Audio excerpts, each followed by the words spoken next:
सो ये आपकी जो शेप होती है ना बॉडी की, वो आपने इधर ही रखनी होती है। इधर से अगर बाबर ये मारता ना तो इसको टॉप एज लेके अगर तेज भी होता है ना बॉल तो ऊपर से कीपर के ऊपर से चली खड़ी। इमाम क्या हुआ, बॉल के साथ खड़ा होता गया, जैसे बॉल बाउंस राइज कर रहा था ये भी राइज हो रहा था फिजिकली। तो जब आप राइज करते हो तो you always play in the air. South Shakeel ने क्या, ही हैंग विद द शॉट, उसका बैलेंस देखिएगा और उसने ऐसे मारी शॉट।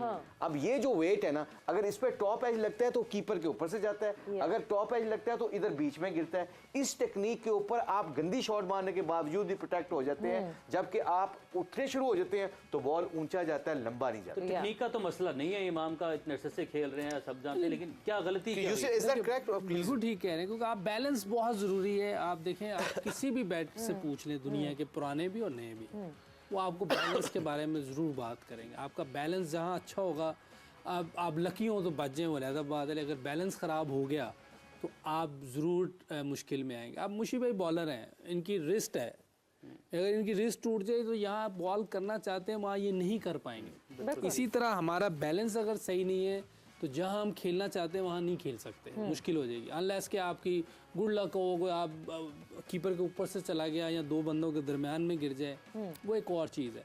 लेकिन बैलेंस होना बड़ा ज़रूरी है। और साउथ शकील की अगर आप शॉट दिखा दें तो वो भी पता चल जाएगा। उससे सामने मैंने पहले कहा था ना कि आपके हाथ एक्सटेंड होने चाहिए, इसके हाथ भी एक्सटेंड, उसने यूँ कर दिया, अगर आप देखें यूँ चला गया उसके साथ, बिल्कुल उसके हाथ एक्सटेंड हुए, उसने आराम से उसको नीचे की तरफ खेला। हम साउथ की जो बाउंड्रीज हैं वो भी कोशिश करते हैं कि वो भी मंगवा ली जाए, स्पेशली ये क्योंकि ये बाउंसर की बात हो रही है तो उसकी अगर मिल जाए ना, उसका आराम से उसने यूं कर दिया, रिस्ट को उसने ऐसे भी किया, अगर आप देखेंगे तो आइडिया हो जाएगा। अच्छा, दूसरी तरफ जो हम स्टेटमेंट की बात कर रहे हैं, मिकी आर्थर ने कल की मीडिया से बात और जो स्टेटमेंट उन्होंने दी, यस ऑब्वियसली एक director of the team, he would back the team कि यस हमारी वर्ल्ड क्लास बॉलिंग है, ठीक है उसके खिलाफ रन्स बने हैं, अभी वो वर्ल्ड क्लास बॉलिंग है मगर वो उस तरह रिस्पॉन्ड नहीं कर रही है। शादाब को उन्होंने बैक किया, शादाब की बड़ी तारीफ की उन्होंने कि वन गुड इनिंग और एक अच्छी इनिंग अगर शादाब को मिल गई, एक अच्छा ब्रेक थ्रू मिल गया, so he will come back in the game, he has that potential. हम सब भी जानते हैं how important Shadab is.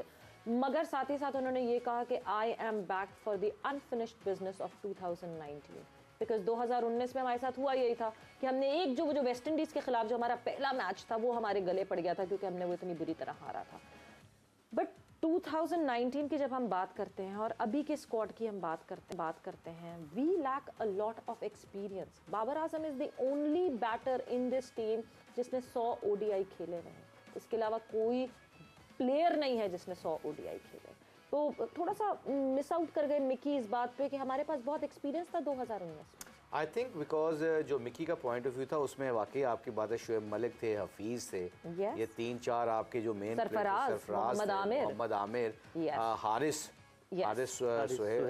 Suhail थे, तो ये 4 इमाद वसीम थे। तो आपके पास 6-7 ऐसे सीनियर प्लेयर थे जिनको अपनी गेम का बहुत पता था और they are very very good player obviously. तो I think coming back to his statement, I hope जो वो कहना चाह रहे हैं अल्लाह करे वो करके जाएंगे, क्योंकि हमारे मुल्क का मसला है। तो अपनी टीम को वो अगर उठाना है उठा के लेके जाएंगे ऊपर से, तो हम सब की इसमें इज्जत है। और ये इसके लिए जब भी मैं कह रहा हूँ ना सवेरे, हमेशा याद रखिएगा बात, जब तक आप बिलीव नहीं करते, आप जब तक दिल से बात नहीं करते और आपका बिलीव नहीं होता, देर तक आपकी बात नहीं चलती।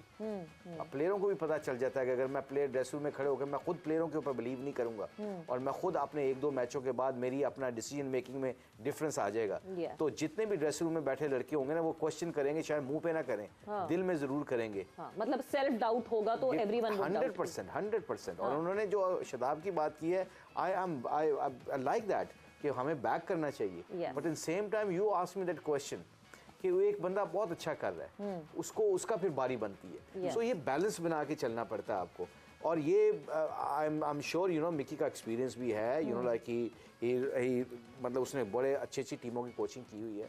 तो आप जो उन्होंने प्रेस कॉन्फ्रेंस की है, तो मैं तो ये दुआ करता हूँ कि जो वो कह रहे हैं, I hope he means that and he believes that. क्योंकि फिर मैं अगली बात, जैसे ही आपने शादाब की बात की, मैं यूसुफ आपके पास आऊंगी। जब शादाब ने पहला वार्म अप मैच नहीं खेला और उसके अगले दिन प्रैक्टिस सेशन में Shadab came to the media और मीडिया से बात की, पहला ही सवाल सबका ये था कि आप तो फॉर्म में ही नहीं है, आपको क्यों नहीं वार्म अप खिलाया गया। सो ही सेड कि मुझे रेस्ट दिया गया कि मैं बाहर बैठ के देखूं कि गेम को मैं देखूं और उसको अडेप्ट करूं और वो करूं। मगर उसको वार्म अप में बिठाना शादाब को, या तो आपको देखें बैक ऑफ द माइंड ये हो कि नहीं जी मेरी जगह खतरे में है, तो मेरा हंगर बढ़ना चाहिए कि नहीं जी मेरे अगेंस्ट उसामा सामने खड़ा है, वो मेरी हंगर होगी तो मैं जाके वो करूँगा। मगर जब आपको बैक ऑफ द माइंड ये पता ही है कि मैं तो फर्स्ट चॉइस हूँ, मैं अभी बैठा हूँ वार्म अप में बैठा रहा हूँ, मैंने खेलना तो उस दिन मैंने ही खेलना है, तो कैसे हंगर बढ़ेगी आपकी? अच्छा ये देखें, मुशी भाई ने भी बात की थी कि बाज़ का ऐसा होता है कि आपको थोड़ा सा गेम से थोड़ा दूर कर दें तब भी फ़ायदा होता है। दोनों को नहीं खिलाया था, फ़खर को भी और शादाब को भी। और ये ऑब्वियस है कि टीम मैनेजमेंट, कैप्टन सब इन दोनों पे बहुत ज़्यादा एतमाद है, इसीलिए उन दोनों को रेस्ट दे के अगला ऑस्ट्रेलिया के ख़िलाफ़ खिलाया, क्योंकि इन्होंने फिर आगे मैचेस खेलने वर्ल्ड कप के, ये तो ऑब्वियस चीज़ थी। और इसीलिए उन्हें रेस्ट दी थी कि थोड़ा सा, उसने भी कहा है कि मैं बाहर से देखूं कि क्या चीज़ मैं और बेहतर कर सकता हूं। जिस तरह की बॉलिंग, वो उसको भी देखा होगा, क्या नाम है हमारा बॉलर जो गया हुआ उसामा का, वो क्या कर रहा है। बाद का अपने साथियों से भी सीखते हैं, दूसरी टीम के लोगों से भी सीखते हैं, बाहर बैठ के आपको बहुत सी चीज़ें नज़र आ रही होती हैं। जैसे अभी मैं बैटिंग के बारे में बात कर रहा हूँ, हमने भी कई दफ़ा बहुत गलत शॉटिंग खेली है, लेकिन इधर से देखना बहुत आसान है, बता भी रहे हैं बड़ी आसानी से, लेकिन जब आप खेल रहे होते हैं और चीज़ होती है, जब आप बाहर होते हैं और चीज़ होती है। तो शायद यही एक्सपीरियंस के लिए उन्होंने उसको रेस्ट दी, और वो खुद भी कह रहा है कि मैं बाहर से देखना चाह रहा था कि कौन सी चीज़ है जो मैं लैक कर रहा हूँ। और देखिए ओवर द ईयर उसने बड़ी परफॉर्मेंस दी हुई है पाकिस्तान के लिए, नो डाउट अबाउट। और अगर उसको मौका दे रहे हैं ये भी अच्छी चीज़ है।